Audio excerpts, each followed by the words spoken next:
Palm Beach County's coastal waters are scattered with natural coral formations that form part of the Florida Reef Tract, the only living barrier coral reef in the continental United States and the third largest in the world. These natural reefs can be supplemented with artificial reefs that are most often made out of limestone, concrete, and even old ships. The Palm Beach County Fishing Foundation and the West Palm Beach Fishing Club have recently started the Reef Dart program, an unusual idea and a design that really works.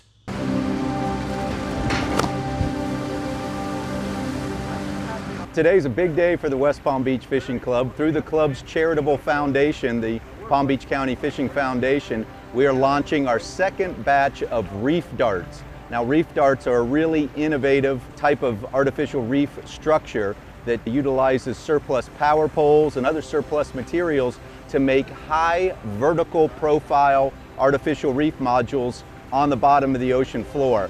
These power poles are used and modified in a way that allows them that when they're pushed off the side of the barge, they end up in a vertical orientation, creating a forest of vertical power poles, if you will, underneath the water. Plus, the other conservation benefit to this is that these surplus materials like power poles and old culverts are finding a new life. They're not being added to our local landfills, and they're not costing utility companies or municipalities extra money to grind them up or dispose of them. So we're really on to something pretty cool here, and this is our second go at it. The first go we had a lot of success. We've tweaked the design this year, and we're really looking forward to getting these things in the water.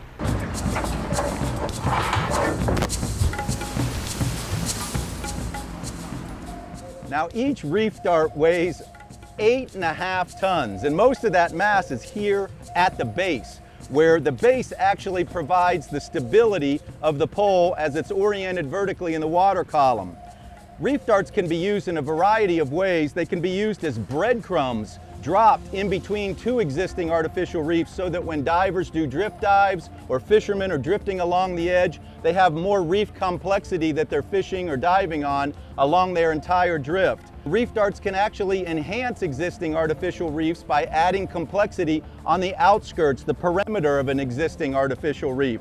Of course, we've designed reef darts to be sunk in a variety of depths, including 400, 500 feet of water where we haven't yet created any artificial reefs off Palm Beach County.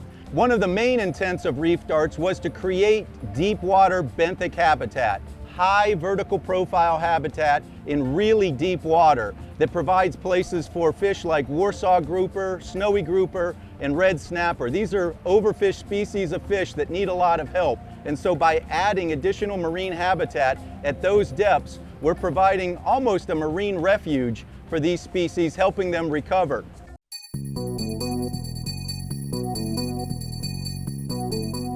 Jim, you've been involved with this concept since we've kind of come up with it. What do you think the environmental benefits will be from a reef dart initiative? Good gracious, Tom. This is amazing. What you get with this type of structure, with height, you get an aggregation of all types of bait fish. Those fish will attract other fish.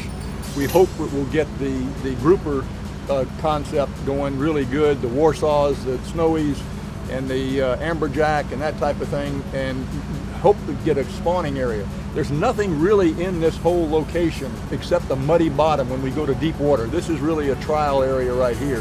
The beauty of this is it'll also grow all types of fouling organisms on it. That's really going to be amazing. This trial run is a great experiment, and my hat's off to you for all the effort that you've done in creating this and coming up with the concept and doing something out of the box.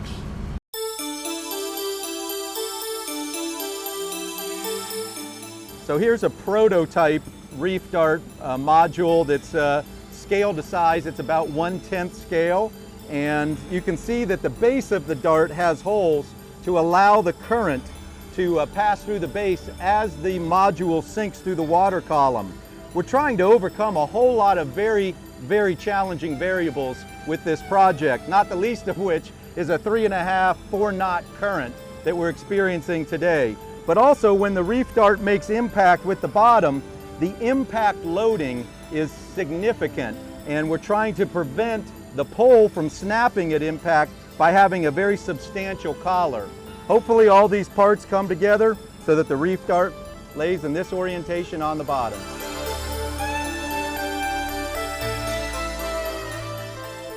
The key to getting reef darts to be successful is to get the pole so that it ends up in a vertical orientation on the bottom. And therein lies the biggest challenge to reef darts, is modifying the base of the pole so that when the dart makes impact with the bottom, that it lands upright.